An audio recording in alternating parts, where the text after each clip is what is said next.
अगर ये हिंसा कहीं उत्तर प्रदेश में हुई होती योगी आदित्यनाथ की सरकार में, तो अब तो सर पर पूरा देश उठा लिए होते अब तक।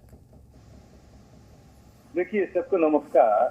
लेकिन एक बात आप जहां से शुरू किए, आई थिंक ये थोड़ा सेंसिटिविटी थोड़ा ज्यादा होना चाहिए था, क्योंकि आज बंगाल में पूरा इतना ब्लडशेड हुआ और इतना इलेक्शन का नाम पे, चुनाव का नाम पे इतना सारे उत्साह लीला किया, तो इसमें थोड़ा पहले ये ध्यान देना चाहिए बंगाल का हालत क्या है, बंगाल का तृणमूल का जो सरकार है वो क्या करे। ये तो पहला सवाल। पर आपकी पार्टी के बड़े नेता तो कुछ बोल ही नहीं रहे ना सर। राहुल गांधी ने अपनी मोहब्बत की दुकान खोली ही नहीं वेस्ट बंगाल में। आपका बात में समझ है, लेकिन ये बात उत्तर प्रदेश से शुरुआत नहीं हो के मणिपुर से भी हो सकती।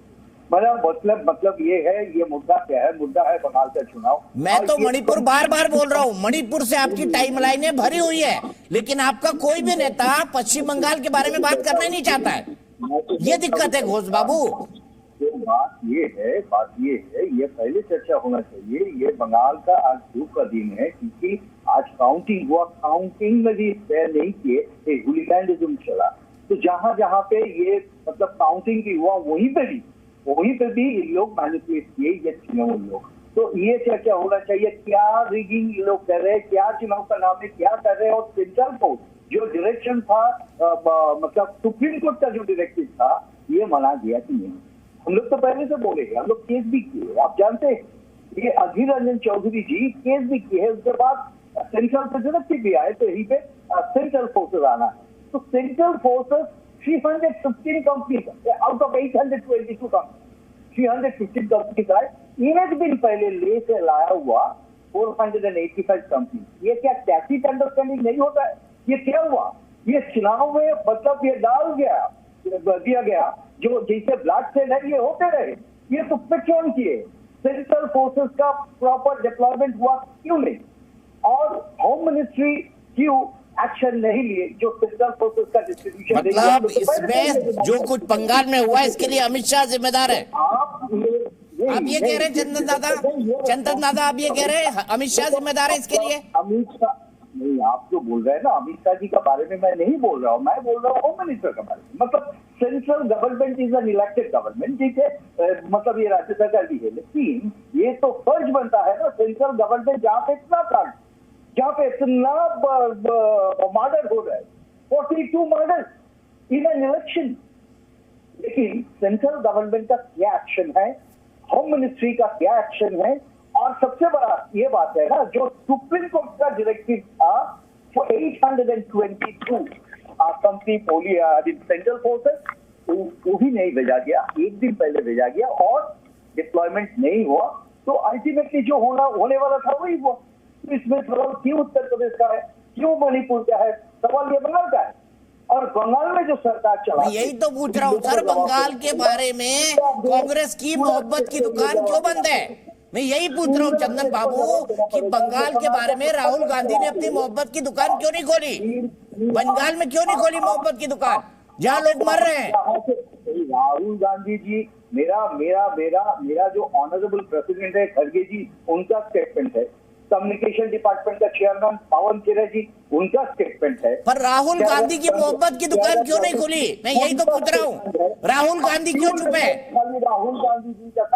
राहुल गांधी जी अगर नहीं भी कहे, मेरा प्रेसिडेंट कहे, और राहुल गांधी जी का बात भी हम लोग के साथ, हम लोग ये जो प्रोटेस्ट कर रहा हूँ, जो फाइट कर रहा हूँ, ये राहुल गांधी जी का भी मतलब डायरेक्शन है हम लोग को। ठीक है, मैं सीधे प्रेम शुक्ला जी के पास चलता हूँ। प्रेम शुक्ला जी, जिम्मेदारी अमित शाह की ज्यादा है। ममता बनर्जी के बारे में उन्होंने थोड़ा थोड़ा बोला, लेकिन खड़गे जी ने ममता जी का नाम ही नहीं लिया। और राहुल गांधी ने अपनी मोहब्बत की दुकान का शटर बंगाल के पंचायत चुनाव में बंद कर दिया। देखिए, कांग्रेस का दोहरा मानदंड तो हर किसी के सामने बेनकाब है। किस तरह से बंगाल में लोकतंत्र को शोक तंत्र में तब्दील करने की निर्ममता ममता बनर्जी ने की है, ये पूरी दुनिया ने देखा है। 45 लोगों की हत्या हो जाती है, 40,000 फॉर्म कुछ मिनटों में, कुछ घंटों में भर दिए जाते हैं। विरोधियों को जो है अपना घर मकान परिवार छोड़कर जो है दूसरे राज्य में पलायन करना पड़ता है। लगातार हिंसा की गतिविधियां होती हैं। सुप्रीम कोर्ट तक सुश्री ममता बनर्जी कि सरकार यह जाकर कहती है कि हमको सेंट्रल फोर्सेज की आवश्यकता नहीं है, स्टेट इलेक्शन कमीशन मतदान के दिन की हिंसा को समर्थन करता है, पुलिस उस हिंसा में बंगाल के तृणमूल कांग्रेस के पाले हुए गुंडों की तरह हरकत करती है। मतगणना के समय भारतीय जनता पार्टी की तरफ से मतगणना केंद्रों पर हिंसा की 34 शिकायतें की गईं। एक भी शिकायत पर राज्य निर्वाचन आयोग ने कार्रवाई नहीं की। अगर इसको श्रीमान राहुल गांधी लोकतंत्र मानते हैं तो आप निश्चित समझिए कि जो फिरोज गांधी उनके पितामह कांग्रेस को फांसीवादी संगठन 1959 में कह रहे थे, वो 2024-23 में ये सिद्ध है कि एक फांसीवादी संगठन, एक अलोकतांत्रिक संगठन, एक हिंसा तंत्र को समर्थन देने का दुष्कांड राहुल गांधी के नेतृत्व में कांग्रेस रच रही है। जो कांग्रेस मोहब्बत की दुकान खोलने की बात करती है, वो बंगाल में खुले हुए मेगा मॉल में नग्न नृत्य करने पर आमादा है। यह सबके सामने दिखाई दे रहा है। मल्लिकार्जुन खड़गे को ममता बनर्जी का नाम लेने में शर्मिंदगी महसूस हो रही है। राहुल गांधी जो किसी भी ऐरे गहरे नत्थु खैरे मुद्दे पर भी ट्वीट करते हैं, बयान देते हैं, भारत के लोकतंत्र को खतरे में पाते हैं, अमेरिका और ब्रिटेन जैसे देशों से हस्तक्षेप की गुहार लगाने लगते हैं, वो राहुल गांधी जिस तरह से चुप्पी साधे हुए हैं, ये उनके दोहरेपन का सीधा प्रमाण है। कांग्रेस का लोकतंत्र में कोई विश्वास नहीं है और उसी कांग्रेस की संतान तृणमूल कांग्रेस पार्टी है, उसका भी लोकतंत्र में नहीं, शोक तंत्र में, हिंसा तंत्र में विश्वास है। आप अपने विरोधी कार्यकर्ता के परिजनों पर बलात्कार करेंगे, गर्भवती महिला का पेट चीर देंगे, ऐसी नृशंसता करने के बाद आप लोकतंत्र की दुहाई भी देंगे? ये संभव है क्या? ये इनकी बेशर्मी है और इस बेशर्मी के लिए यह देश निश्चित तौर पर न कांग्रेस को माफ करेगा, न तृणमूल कांग्रेस को माफ करेगा और न उनके बगल बच्चे सीपीएम को माफ करेगा, क्योंकि कांग्रेस में विधान चंद्र राय ने बंगाल में हिंसा का एक जो दुष्चक्र शुरू किया था, जिसको सीपीएम ने बढ़ाया और अब तृणमूल कांग्रेस पार्टी जो है पूरे प्रदेश में हिंसा का तांडव कर रही है। ये निश्चित तौर पर अत्यंत दुर्भाग्यपूर्ण, निंदनीय और कार्रवाई के योग्य है। ठीक है, मैं सीधे जी विश्वास जी के पास चलता हूं। चंदन जी, जवाब सोचकर रखिएगा। काफी भिगो के अपने आक्रमण किए हैं प्रेम शुक्ला जी ने। वैसे मैं आपको कहूं कि आप अपनी कनेक्टिविटी भी देख लीजिए, क्योंकि आपकी आवाज ठीक से मेरे पास चंदन दादा पहुंच नहीं रही है। तो मैं चाहूं अगर आप अपना ऑडियो फोन पर दे दें तो ज्यादा बेहतर होगा। जी विश्वास जी, अब लोकतंत्र का नाम आता है और पश्चिम बंगाल का नाम आता है तो क्या दिखाई देता है सबको? देसी बम, क्या दिखाई देता है? हिंसा। कैसी इमेज बन गई है पश्चिम बंगाल की, और आपको इस इमेज की फिक्र भी नहीं जो विश्वास जी?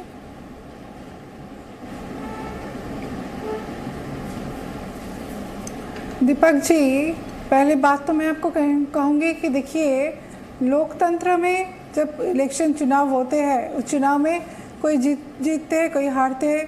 तो आज तृणमूल कांग्रेस 12,000 सीट में अभी जीत चुकी है, ये जो ग्राम पंचायत का सीट है, और 3,000 में लीडिंग अभी चल रहा है, मतलब आगे चल रहे हैं। अरे मैम, वहां तो कोई कंपटीशन ही नहीं है जूही जी, वहां तो निर्विरोध जीत जाती है टीएमसी आधे से ज्यादा सीटें, सबको पता है। आप फॉर्म ही नहीं भरने देते हैं।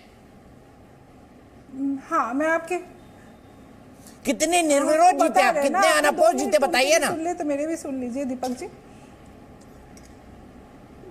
एक भी नहीं। ये जो सीट के बारे में आपको बोल रहे हैं 12,000 में जो कॉन्टेस्ट हुआ उसी का रिजल्ट बोल रहे हैं। अच्छा, मुझे बताइए कितनी निर्विरोध जीत चुकी है टीएमसी, प्लीज बताइए जरा। तो ये विपक्षी निर्विरोध नहीं है, ये सारे इलेक्शन का रिजल्ट, चुनाव का नतीजे बता रही हूँ मैं आपको। एक भी निर्विरोध सीट की बात नहीं कर रही हूँ मैं। सारे निर्विरोध सीट भी सामने आ जाए ना, देखिए कितनी कॉन्टेस्ट हुई, कितनी निर्विरोध है।